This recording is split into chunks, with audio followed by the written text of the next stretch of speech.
Science knowledge only adds to the excitement, the mystery, and the awe of a flower. Evidence is evidence. It's public. Everybody can look at the evidence and assess it, and eventually, if there's enough evidence, come to the same conclusion. For newcomers and old-timers alike, the Chloe Sanctuary hopes to give you insight into the health and happiness of your companion parrots. We hope to help you build happy homes using reliable and proven tools. The best homes are built on a rock-solid foundation. And the best foundation for a happy home is the bedrock of science. When we stand on the shoulders of giants, the scientists who have worked long and diligently to understand our companions, we can reach new heights of understanding. And understanding is the key to success. I think treated, most of these birds have a good prognosis, and I would say What does avian veterinary medicine have to tell us about our feathered friends? How can we prevent illness, see the signs of disease before it's too late, and care for our birds through ill health? What light does behavioral science shed on their nature, needs, and hopes? How can the tools of behavior shaping make our homes happier for us and our companions? Shake. How can we deal with biting, screaming, or other misbehavior? What is it like to live among parrots? Let them roam around about you and share a life with them. How much freedom do you give them? What happens if you form a bond of trust with them? Watch and see what understanding their true nature can do for you. Come with us on a journey as we do more than examine a parrot's world.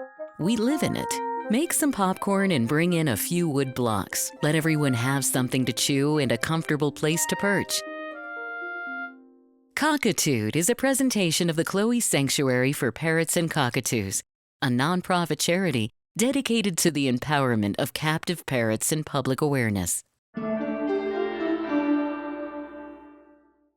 I'd like to do a big shout out to those people who make this video cast possible.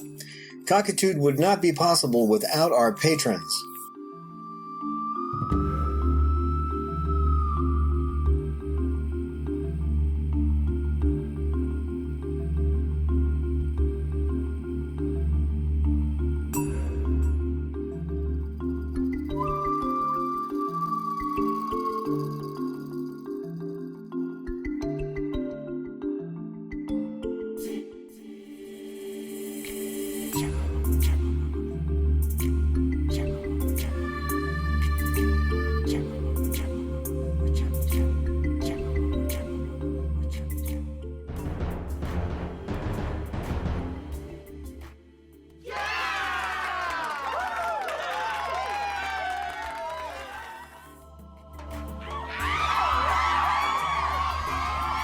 Thank you to those of you who make one-time donations. Without these patrons giving us of their hard-earned cash, we couldn't continue doing this podcast.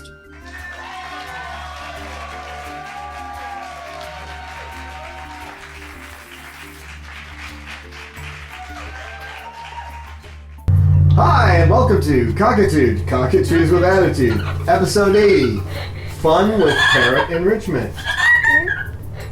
Yeah, we're going to give you some ideas about parrot enrichment today, and some general ideas. We'll talk about some specifics too. But one of the things that's important is to have fun with it. If you're not having fun with your bird, then something's not right. So we're going to, right, Bob?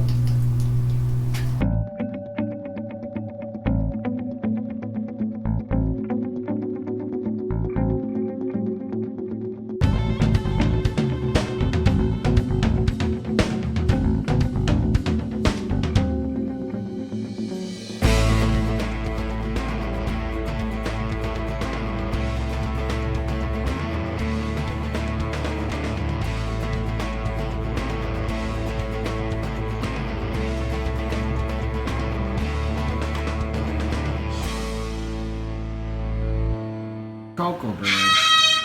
We give that Cocoa Bird toys, and the Cocoa Bird, she just doesn't want to play with them. Do ya? Do ya? We give them to you. We put different toys in there. We try different things, and you just ignore them.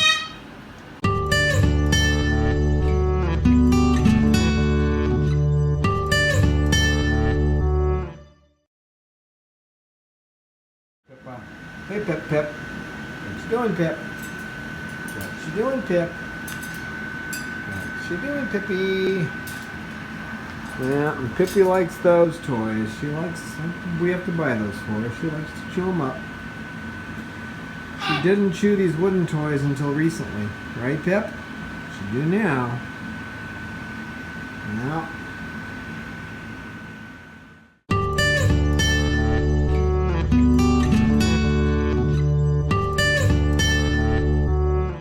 Now that Lauralei in there. Hey, Lauralei, what you doing? She's got some of the hanging toys, but she also has dangling ropes she likes to play with bits of sheet tied to them. She also likes these swings like that.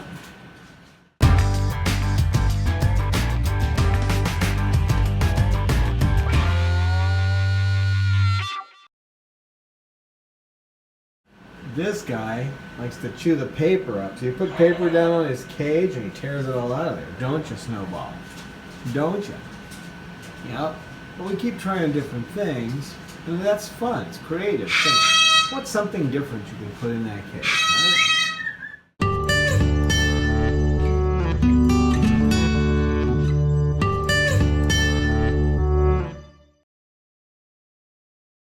The rest of them like music, but he's got to hear his Willie Nelson every day. Some of Roman's artwork right by the door. Yeah. He likes to make those. They're like totem poles. What you doing, Roman Bird? You doing your sculptures? You doing your sculptures? You've been doing sculptures, haven't you? Yeah, look at that wood. Boy, he does sculptures, don't you? Don't you? Yeah, looks like we're going to have to replace that one. You ate all the wood off of it, didn't you? Yeah, you did, didn't you, Roman Bird? Huh? Did you, Rome? Yeah, Roman Bird.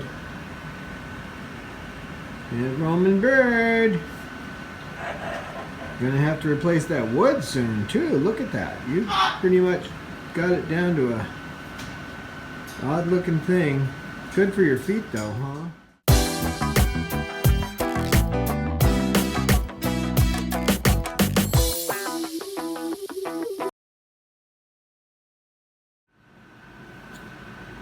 Yep. Sugarbird likes the little things you can chew on, see? But we try new things, too. Never would have guessed you'd start chewing that ring. Took a while. Didn't it? I see you down there, Shug. I see ya. I see ya. You like a swing, too. There's one that likes the swing. Another one that likes the swing is the salamander. Salamander bird. Yeah, he gets the elevated toys like this because otherwise he'll break his tail feathers off. He does have this one to the side though, don't you, boy? Yeah.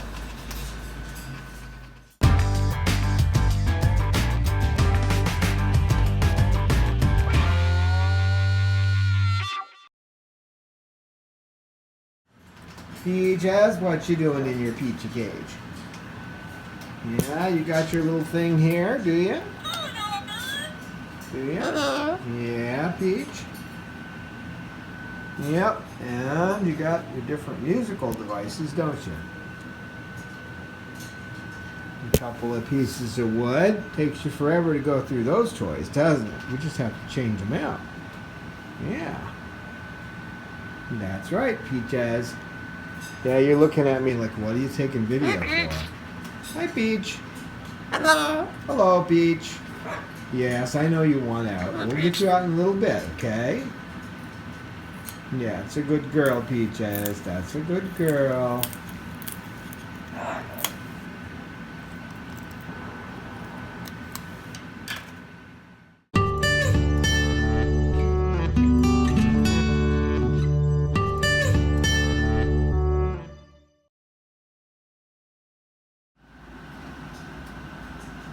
Lucy, hey you. She likes her boings. She's especially fond of the little toys, though.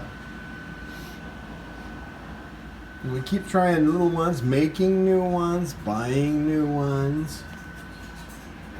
She likes the little ducks now, and the corn husks. She just finished that shoe. She's ready for a new shoe. This is the new toy. This is the new one we tried out. She is playing with it, aren't you? She pretty much didn't play with toys when she came here, though. It's an experiment every time. Give her something new and see if she gets interested in it and starts playing with it. She's ignoring it now. That's probably because she climbed around to the back of her cage, and she's got a big heavy cage, and I had to move it to get to her. Didn't I?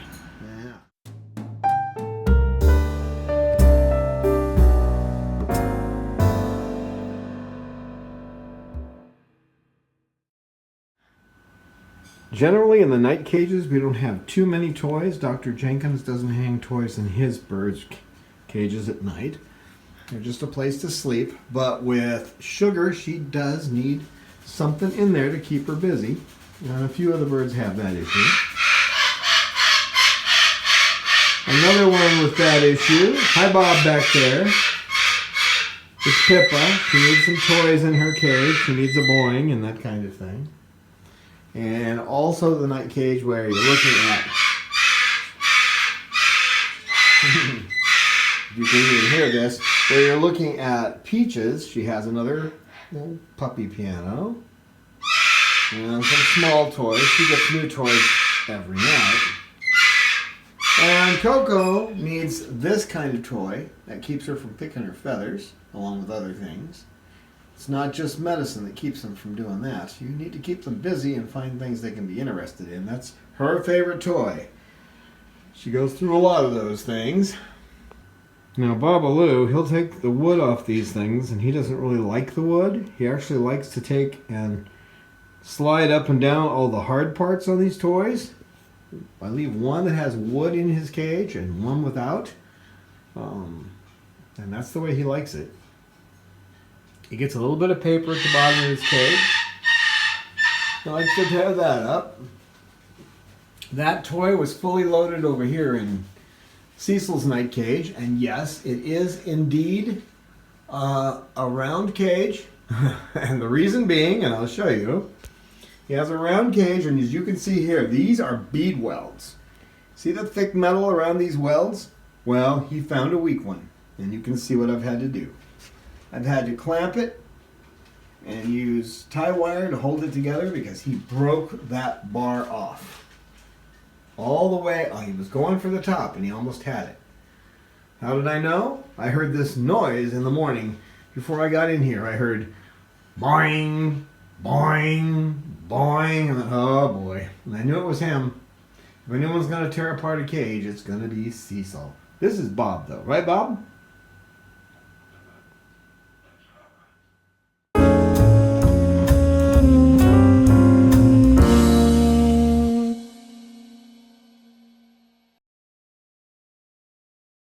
Testing out different things. I've tried this in a bunch of cages.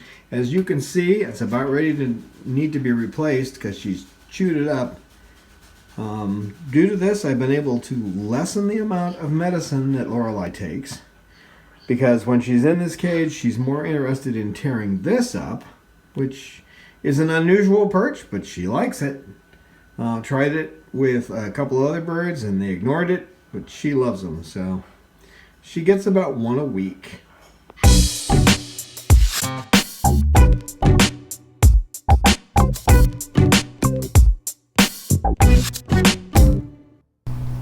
Yep, you'll notice Bob's back in here. I've been working hard to get him back in. He was just went down a few days ago to have more surgery. His prolapse went again. This time it took 2 stitches. They'll do 2 as long as they can, then they do 3 stitches, then we go to the one where they sew everything up to his ribs. So he's really doing a lot better because of the aviary. And of course I've been working on enrichment and making sure he gets what he wants. So now he's here with me, aren't you, Bob? Yeah. So let's start with the definition of enrichment. Okay. And this is from the Wikipedia. Behavioral enrichment, closely related to environmental enrichment, is an animal husbandry principle that seeks to enhance the quality of captive animal care by identifying and providing the environmental stimuli necessary for optimal psychological and physiological well-being. Well, there's a mouthful, isn't it? Well, you might think of what it's like to be just bored to death and to be in a place that you're not comfortable with. I think one of my best examples is that, I'll give you one from my own life, okay? My first wife was absolutely afraid. She was horrified and afraid of hospitals. Didn't care much for doctors. So, she's about ready to have our child, and she wants to do it at home. So we found a doctor in San Diego who did home deliveries. And one of the things he said was that a home delivery compared to one in the hospital takes almost no time at all. He said the average home delivery is a couple of hours and it's all over with. Okay? In the hospital it goes into, sometimes it goes into days. 24 hours, and then they have to induce. He said that's because they're just not comfortable. If you're not comfortable in a place, you're not going to be able to have that child easily. It's going to be a problem. And so part of what we try to do is to make their environment, the place that they're living in, their home, feel comfortable to them. So feel like home. And also the other part of it, of course, is making things fun and keeping their minds engaged. These are not like dogs and cats. They have high intelligence and they get bored easy. So if you take that as a job, then it kind of, if you're looking at that just as work, it may not seem like fun to you. But keep in mind, there are people who do environmental enrichment for zoos and that kind of thing, and they do find it fun. So they find ways to make what they do fun. And we need to do that too. Right now, this little one wants to get on my trackpad, which I use to look at my notes while I'm going along. She's doing everything she can to get over onto my trackpad, and that's so I can't see what I'm doing. Aren't you, PJs? All right, I'm moving it again. Here we go. I'm moving the trackpad. Bob, no. Baba Lou, you don't need to mess with my trackpad. Gonna move it because you keep bugging me. Bob, you can play over here. Now, from dictionary.com, the definition of fun: something that provides mirth or amusement, enjoyment or playfulness. Okay. So we can bring out our creative side, and enriching their lives can also enrich ours. One thing you should find while you're enriching their lives is your own life lights up as theirs lights up. Right, Peach? Oh, that's a Peach. Look at that Peach. No, you can't have my trackpad. No, you can't. Yeah. She found it the first time I used it, and since then it's been it's been everything that she can possibly do to get a hold of it and mess with it. And I'm ending up moving it around. But if I have notes that I try to work off of, they'll eat the notes out of my hands. Oh, sorry, Peach. So it makes sense to use that. And maybe I'll come up with something else at some point. But I just need to keep myself on track so I don't just wander off. I tend to digress. Don't I, Peach? Even the best parrot caretakers, the ones who do everything in their power to try to make their birds happy, won't find it possible in most cases to have their birds out all the time. For most of us, our responsibilities make that impossible. I try to get all these birds out at least 3 hours a day. That's the goal, bare minimum 3 hours a day. It gets complicated by like when Bob was having issues and he was fighting with the other birds. That meant he had to come out separately. So he didn't get as much time out, and I had to work with him to get him back. It helped a lot that we had the donor who gave us the aviary. So that helped a lot. And the mere fact that we had to put it together and make the base for it and all that, got the old brain working. What can I do to make this better? Right, Bob? Wait, Bob? What are you doing, you little monster? See, Laurelei's on my lap because Cause isn't in here. Cause isn't in here because Bob and Cause don't get along too well. Bob tolerates her now, but she doesn't tolerate him very much. So who we have with us today is Babaloo, Lauralei, Lucy, Pippa. She likes to be called Pip, and then Coco. And we have sleeping up there, wake up, is Sugarbird and Salamander. And we have one active Saram cockatoo, not eating my clothing, thank you, and 2 sleepy ones. What's with the sleepiness? They were active earlier, now they're... Well, you guys just look like you're zoned out.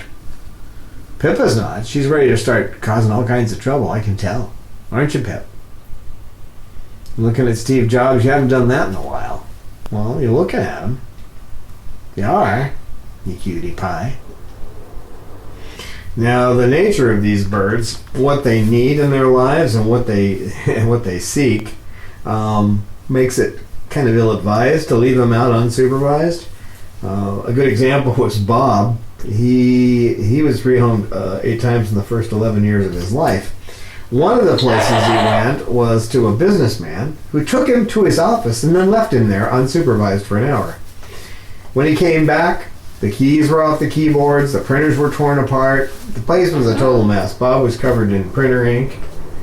And of course, he brought him back and blamed Bob. Well, come on. I mean, these guys are intelligent, they need something to do, and you take a bird and you bring him, you hardly even know him, and you throw him in a place where he can tear everything up. Well, Bob thought he was at Disneyland, didn't you? Everything but Mickey Mouse. What are you doing? You're not going to eat my clothing, you little pest. You're just a little pest. You're a cute girl, but a little pest. She will take the threads out of my pockets, she'll cut holes in everything, she'll break my zippers, steal my buttons. Remember that. Yeah, you think it's funny, Bob, but she does. You have to buy far too many clothes because Lauralei has to eat them. Lauralei, and of course it's mating season, so you see what's going on here. Now the other thing is that the main bird room it's bird proofed. I mean, they're safe in there if you leave them alone. But that didn't stop Coco from eating her way through the hallway door. I had to replace the door because after about a month, she had eaten through it. At least where she could poke her head through. So these are hollow doors, not solid doors, but she had just worked her way through the door, so out it had to go and another one had to come in. So even if you have a bird-proofed room, you may find yourself in a situation where you still have a problem. The most important thing to do is to try to think outside the box, because they're going to get bored. We all get bored with the same daily routine, in and out. It's like factory workers and data entry people are the two people that go crazy in their jobs first, because they're just doing the same thing over and over and over, and it drives you crazy. These guys need a lot of stimulation. So if you have cockatoos, you can add a lot of stimulation fast, not this kind of stimulation. But you can add a lot of stimulation. You can put toys in there. You can get them to do a lot of things. You take them out, put them in a harness, take them out to the park, that kind of stuff. With parrots, you have to live a little with the old world parrots, Amazons, anything that doesn't raise its crest, okay? You need to move a little slower because they're a little more nervous about change. So kind of think that you're moving in molasses, but that doesn't mean that you can't plan to make changes and get them a little bit more enrichment doing more things, okay? Some things you can add right away. You don't have to go after my trackpad every time. You don't. There's other things. You've got sticks. Oh, you want me to preen you? I should have known. So, probably the easiest thing to do with a parrot is like start singing to them. Because you're not really adding anything they're not used to other than your voice. Of course, if you're tone deaf, that might be a problem. I was recently at a meeting and there was a guy there who just thought, he had to have a loud voice to sing the national anthem. And he was flat. I mean, you want to talk about tone deaf. I have not heard anybody sing that. There goes Steve Jobs. Bob, no, it's all right. It's all right, Babaloo, it's all right. It's all right. No, it's all right, Bob. Babaloo, no. Bob, no. Babaloo. It's okay. It's all right. Come back. Come on over here, Bob. Come on. Come on. Leave her alone. Bob. Leave her alone. And you don't need to be standing on my glass holder. Babaloo, calm down. Come here. Come here. Come here. A little guiding with a piece of wood. You don't need to go after her. She can fly if she wants to. She's a bird. And you don't need to be all room monitor about it, okay? See what's on your mind there. Stop it. Get over here and just be quiet, okay? That's a good boy. That's a good boy. Hey, no fighting, no fighting!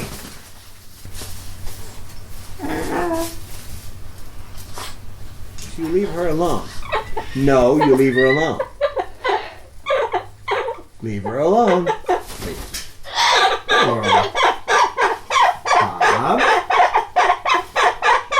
Calm down.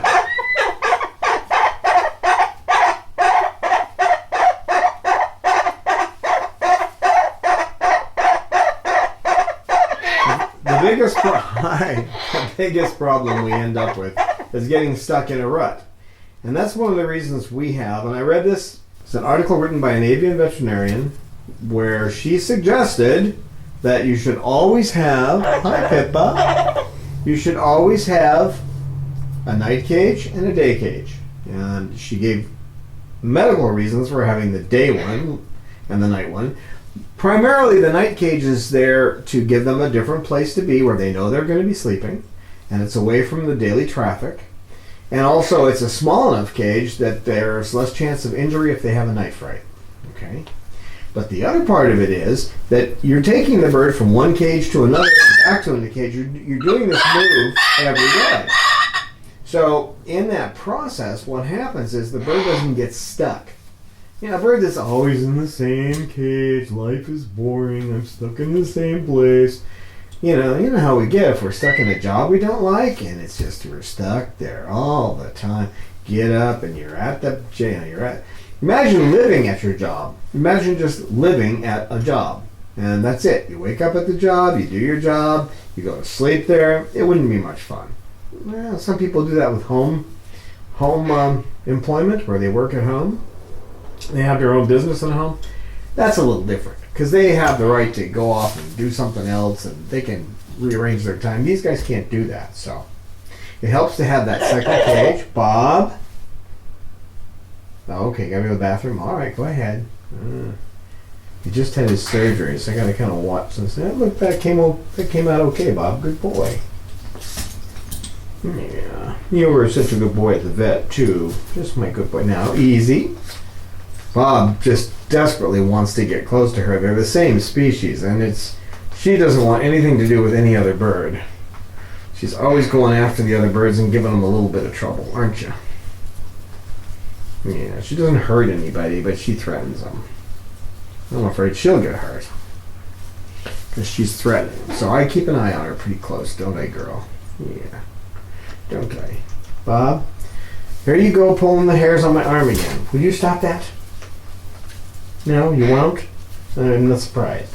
As an aside, it's also, when you have night and day cages, you put them in their night cage, and then you go clean their day cages. That makes it real easy. You're not having to take the bird out, clean the cage, and put the bird back in. That happened with Bob, and he developed a tendency to nip and lunge at people because that's the only way he got to stay out. And when he was in between going to the next place that would reject him, right, Bob? Now, you guys don't fight. I know you're trying to be nice to her. You just want to preen her. I know, Bob. She doesn't understand. You can see the feathers on the back of Bob's neck going up. And the reason for that is there's a little bit of an aggression issue coming up. He's not sure if she's going to snap at him, so it's kind of like being in the 10th year of marriage. Now, the nice thing, too, about having the two cages is that you can make the trip between the cages fun. For example, with Cecil, I sing his song, his Cecil the Cockatoo song. I sing that. But other times I'll sing other stuff too, songs that I know, which I can't do because of copyright violation, but I'll sing other stuff to him. And then we'll play sometimes. I will go straight to his cage. We'll go to a perch and we'll do a couple of step-ups or whatever, and we'll play a little bit, and then I'll take him to his cage. I try to make it different, so some days it may just be straight to the cage with a little talking to. Other times there's a little more interaction. I try to change it up quite a bit. If you vary it, it makes it more interesting to them, and they're kind of looking forward to it. Exceptions. Sugar. If she wants to go to her night cage, she wants to go to her night cage. She doesn't care about anything else. So once you get there, she wants you to rub her beak, don't you? And she likes a little bit of peanut butter on a craft stick as a treat, don't you? Yeah, you do. I know you do. Now, since we're talking about enrichment, you want to get ideas. And get that old brain turning, those wheels turning. What can I do? It doesn't have to be terribly expensive. Example, if you take Bob here, Babadoo, he likes an almond once in a while, so if you wrap it up in a coffee filter and crinkle it together, he opens the coffee filter, takes it out. That extra step of digging through the coffee filter he likes, and then when he's done, he plays with the coffee filter. Don't you? But it doesn't have to be a coffee filter. There's a lot of other things that you can use. So you can find other things that you can put it in. For example, something like this. You can put, that's got an almond in it right now, not like any bird's going to be able to get the almond. I'm sorry, I didn't mean to disturb you. But you can put pine nuts in it or something like that, and they'll shake them to get them out. But if you want a lot of ideas, a lady named Chris Porter has 2 books she wrote. They're free. You just download them from parrotenrichment.com. You can also see that in our show notes out at YouTube. She's got 2 great books, lots of ideas, lots of things you can do. It'll make it so you don't have to have any excuses. I can't afford it, okay? Also, you can check out our episode on making toys so that you can make a toy that you could buy for $25, or you can make that toy for $1.50 to $2. That's kind of fun. Get out there, cut wood, drill it. It's not that hard to make them. You make a piece of wood, you cut a triangle just by flipping the word, cutting it at 45, flipping it, and then drill a hole through it. Then run a piece of 2mm chain through there. Use a 3/8 drill bit. Get a bunch of things you can string between it. Get beads, and you get these things. And a lot of other little things like that. And then you can tie the palm fronds that are woven together. You can tie those on there. They have them in colors. They also have them in plain. But that book will give you a ton of good ideas, and our video will help you there too. So, but get off the trackpad. Would you leave it alone, please? I don't want you playing with my trackpad.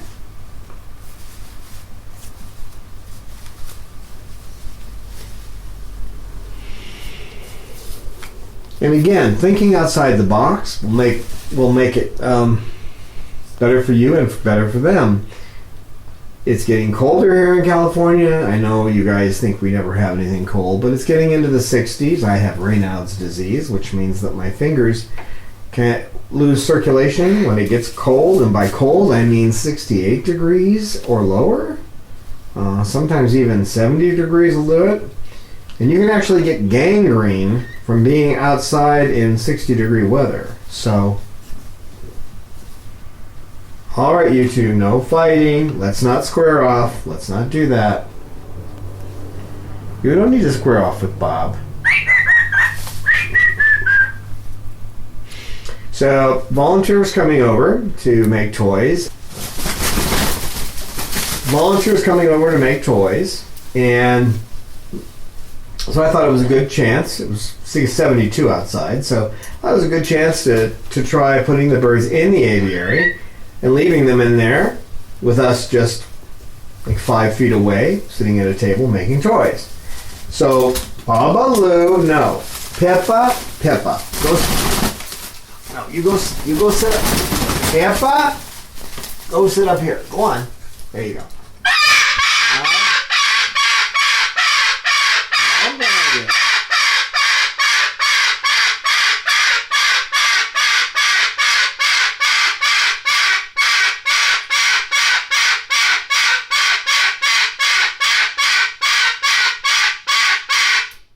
That's right.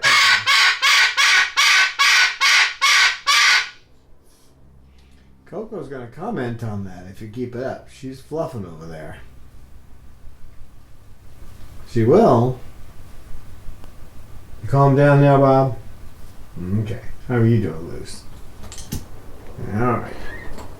So, we're out there making toys, and of course I've got a super soaker. I don't use positive punishment, which means adding something to reduce or extinguish a behavior, okay? It's positive because you're adding something, and it's punishment because you're reducing or extinguishing a behavior. Doesn't have anything to do with the usual terms you hear. Punishment isn't hitting someone with a stick. Punishment is anytime you're trying to reduce or extinguish a behavior. So sometimes you can do that by positive punishment can literally be adding something that they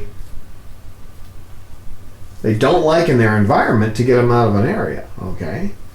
So like you don't want them coming in a certain area and you put something they're afraid of there, that would be positive punishment. You're not hurting them, but they won't go there because they don't like that item, whatever it is, okay? So the idea there is to sit and see what they do. It also breaks their pattern because so many of them come and just sit on me. And I have to kind of try to move them out into the aviary and toss them in there, and then they come back. Yeah, I can toss them because they can fly. So if you go like this, they just fly over to wherever. They don't mind it at all. Lauralei doesn't mind it, do you, Lauralei? What she does mind is if you squirt her, though. She does not like to be hit with water. She takes a great bath when she chooses, but only when she chooses, right, Lauralei? You're half asleep there, kid.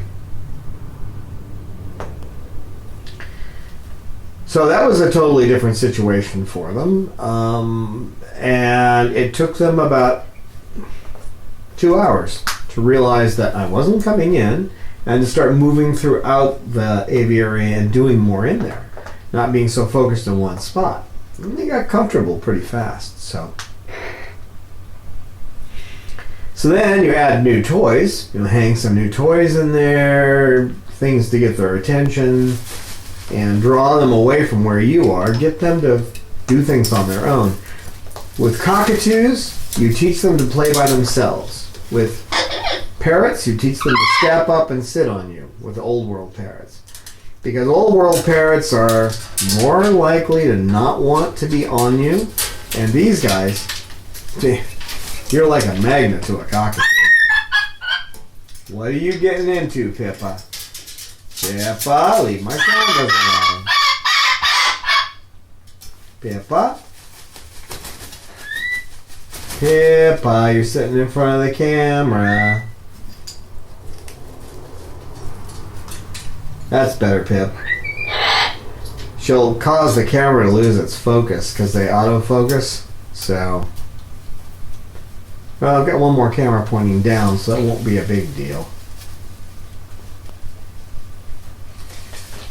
So, whenever you think, well, I've done this before, and we've done that before, we've done this, and we've done that, if you get one of those free books, the Parrot Enrichment activity books, if you just look through those PDFs, there's a ton of ideas in there, things you can do to make it so these guys aren't bored.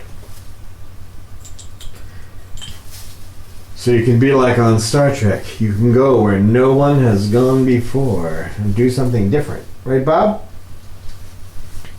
Now, if you see, let's say you've got a bird that's, every chance it gets, it's eating the molding on your doors. Okay? Great. That's wonderful. Now you can try to think of new wood experiences you would both like. Okay? You can see our toy making episode on that. Or the other thing is you can start thinking, wait a minute. They go over to the door, they're chewing on this. What can I do to change that? Pippa, stay away from the camera, please. Pippa? Pippa girl. Pip, pip, pip. You're just going to block the camera. I gotta move this now. Bob, don't cause any trouble. Here we go. I had to move her. If I didn't move her, you guys wouldn't be able to see Bob. Right? So, you think, what can I put over by the door so the bird's sneaking over to the door all the time? You find the area where the bird goes and you put up something that's made from wood molding. You get some molding down at Home Depot or something like that and nail it to the door. What I did was put 2x4s there. What a great rouse. Good boy. Great rouse. Yeah. Well, it was. Well, it was.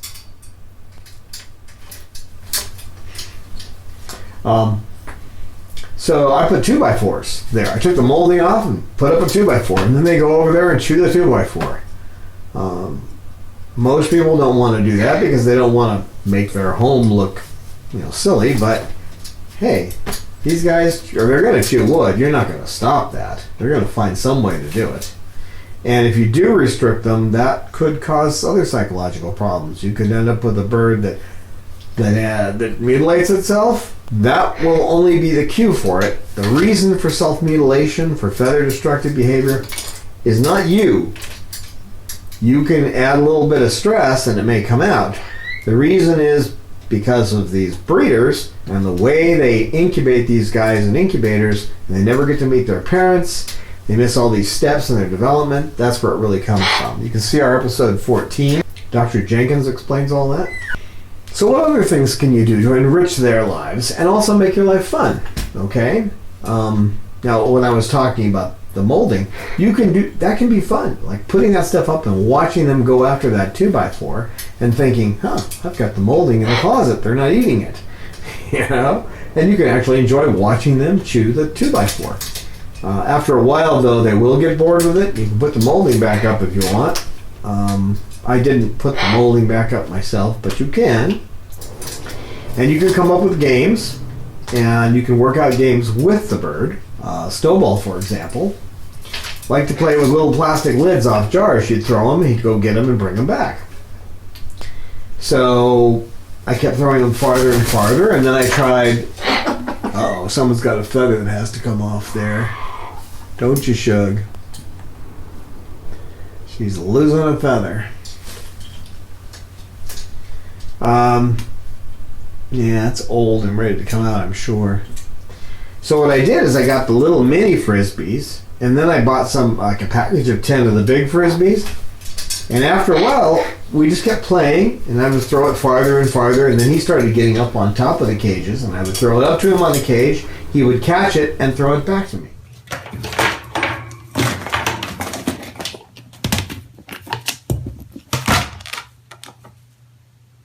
Snow, you want to bring it over here?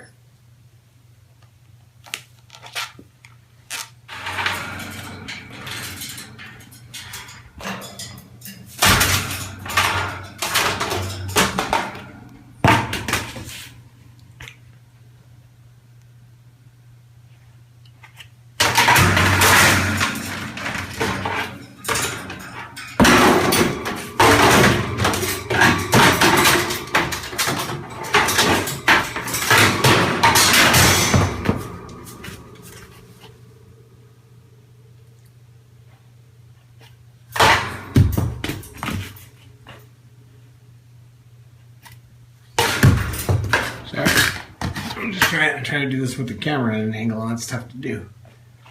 Good catch. Good catch, Snowball.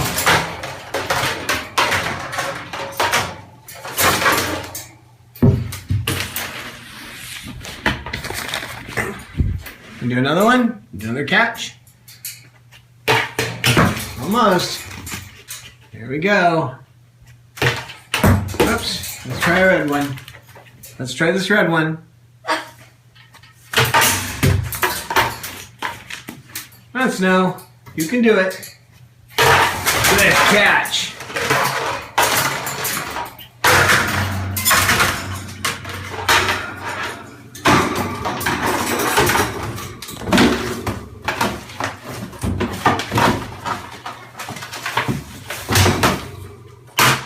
Good toss, Snow. Ready? You ready for another one? You ready? Okay, here we go. Good catch, Snow.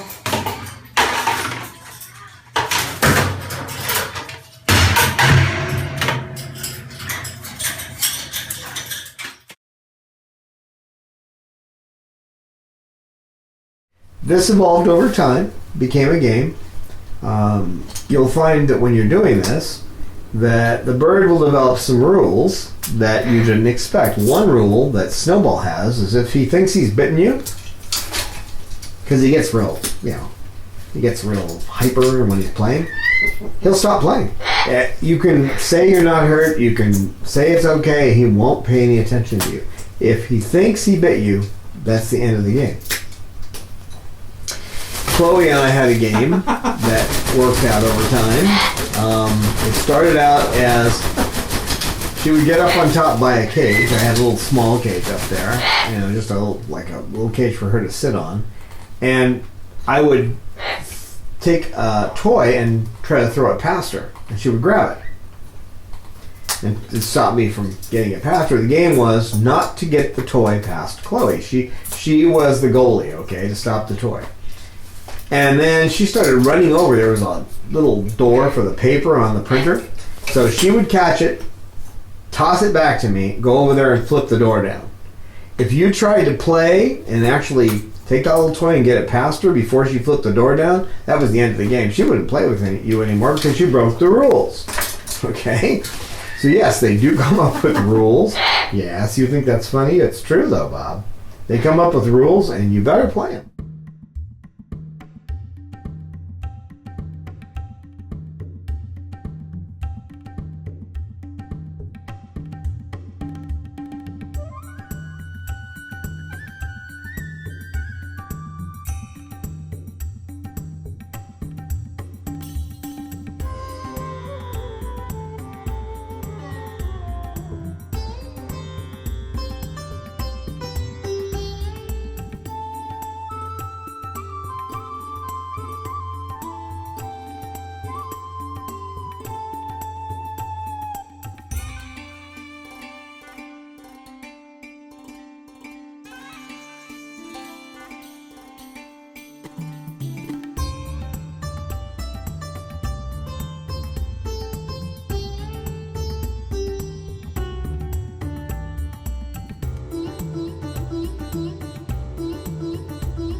by the rules. Because if you don't, they might stop playing the game, or they may just tell you they're unhappy in other ways.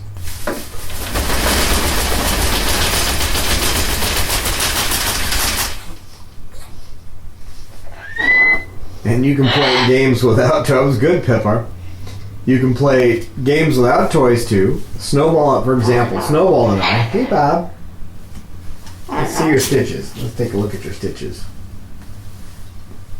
You're looking okay today. Looking okay. Yeah.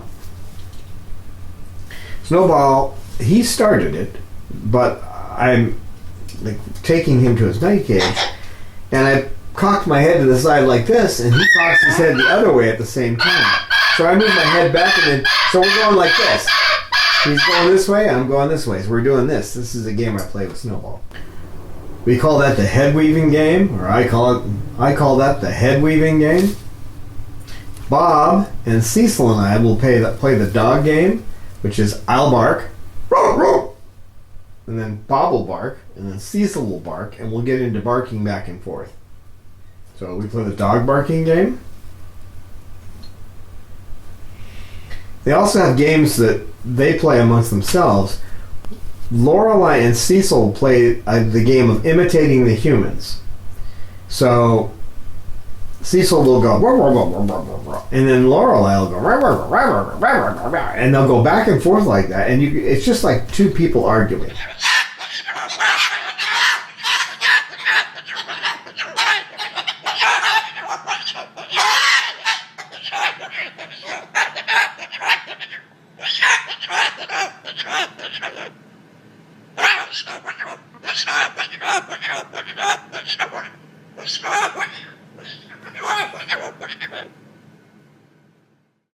Or having an animated conversation. It's hilarious. But they have a game like that. And I can play that game with Lauralei and with Cecil on occasion. They'll let me kind of get in that game too. Which is kind of odd because they're actually imitating humans. Now, Cause and Lauralei also play the flying game, which is good because it's also recall training. We have a donor that I go to see not too far from here, and she has this huge house, so we'll get on one side, and I'll have the bird on the other side. We're talking 20 feet away, okay? And I'll put my arm out and say, Cause, and Cause will fly all the way over and then go right past me and land on something soft. Cause likes to land on soft things rather than landing on me. Lauralei flies right over like that too. Lauralei, you want to come over? Lauralei? No, Bob's here. Bob's here, you don't want to come over? Okay. One of these days she'll do that on video. She does it all the time, but when the video's running, no, she doesn't. Now there's regular games to play. I play the head game with Snowball pretty regularly.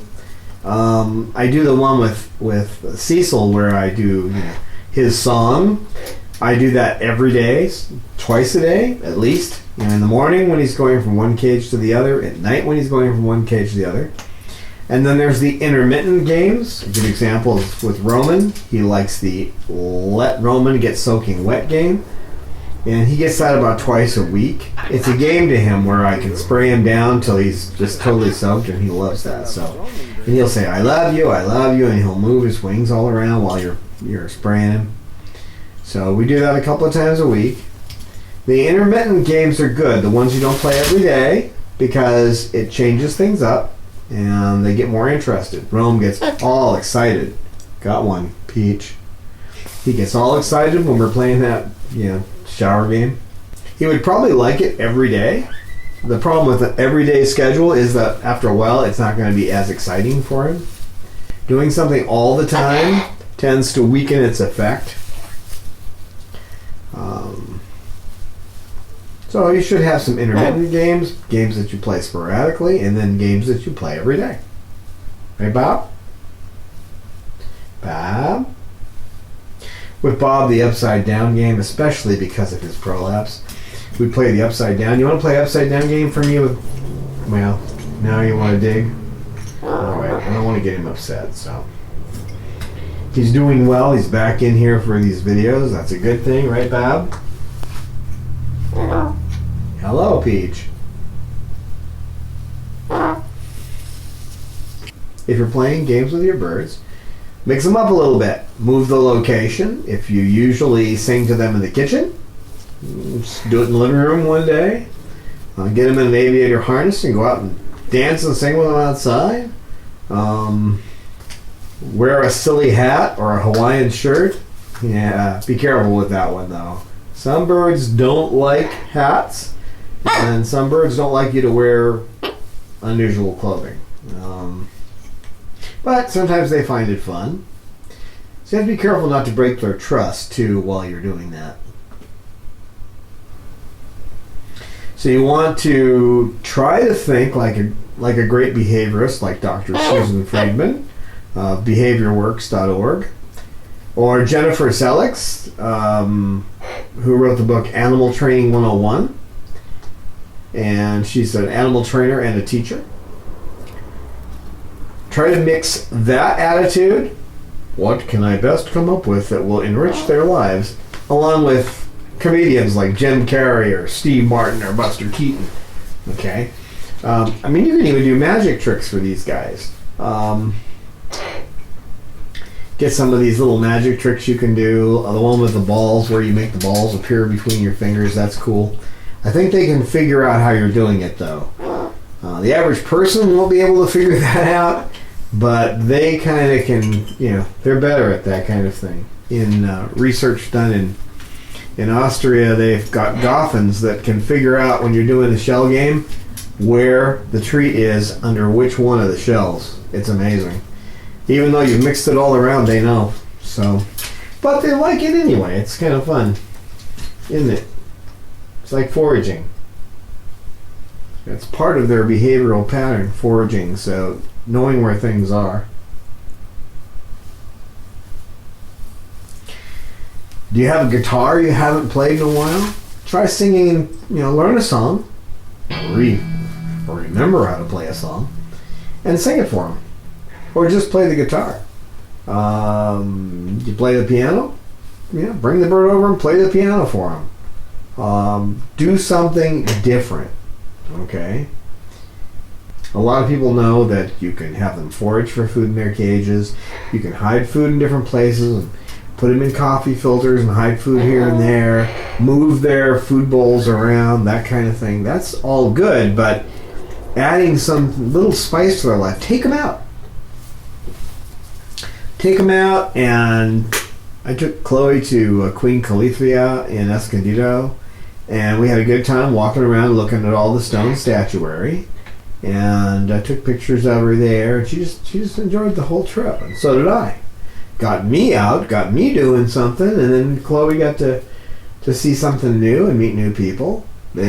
Especially cockatoos like to meet new people. Keep in mind, though, that some people are not going to be good with birds, and you may not want to let other people handle your birds. Check the laws in your state and know your bird well enough to know, if there's going to be, if your bird might nip, because some people might sue you if your bird nips them. There's a story. The Dalai Lama was going to speak to a group of academics, I can't remember where, and you can imagine what that would be like. They're not going to be jumping up and down and screaming and clapping and that kind of thing, right? They're people who are there to learn, and they're studious people. And someone gave the Dalai Lama a Groucho Marx mask, okay, and he put it on, and of course the whole audience laughs, and he laughs too. So again, the friend that gave him that gave him the opportunity to walk out into the world and have a little fun. And everybody appreciates it, right? And you may find your bird will do things that you didn't think were possible if you just play with them a little bit more and try different things. Take them with you when you can. A good example. I take birds one bird at a time, but one bird at a time to Home Depot when I go to buy wood to make their toys. I take a bird with me. And it's funny because one of the checkers has an Amazon, and she sees me coming and she wants to pet whatever bird it is, and she talks about her bird. But Home Depot has no problem. Some places will let you do that. You probably won't have much luck trying to do that with a grocery store, but some stores will let you bring them in. And we also have a hardware store in town, and I can take these guys in there. So when I need to pick up some little hardware item, I take a bird with me. A bird. A Bob? Oh, Bob's a bird. Bob, are you a bird? He says, right now I'm just a toothpick maker.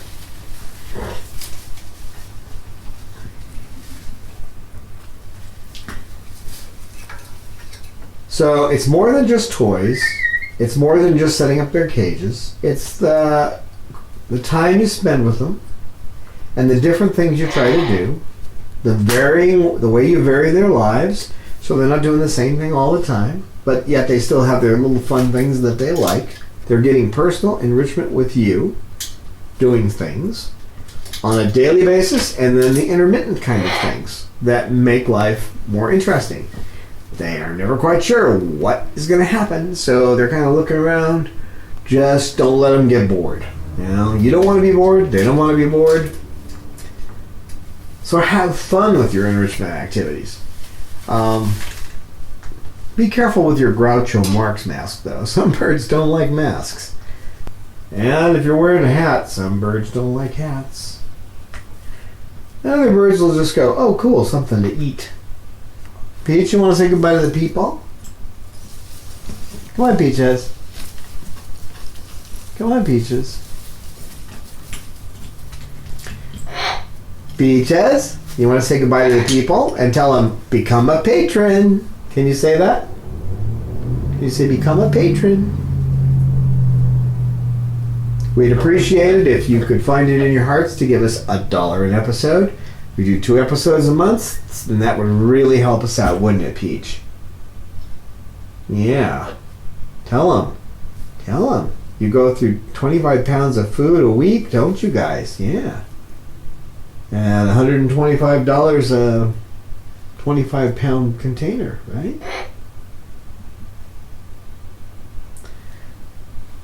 Tell them, Peaches, become a patron. Give us $1 an episode. It'll really help us out, right, Peach? Right, Peach? You're so quiet, Peaches. Is that right? Lauralei, is that right? Bob, is that right? Jeez, nobody will say anything. We'll see you next time. Thanks for watching. We welcome your feedback on our videos. We look forward to your insights, tips, questions, stories, and pictures. You can email us at cockatude@chloesanctuary.org, reach us on Twitter @ChloeSanctuary, and join with us on our Facebook Chloe Sanctuary page.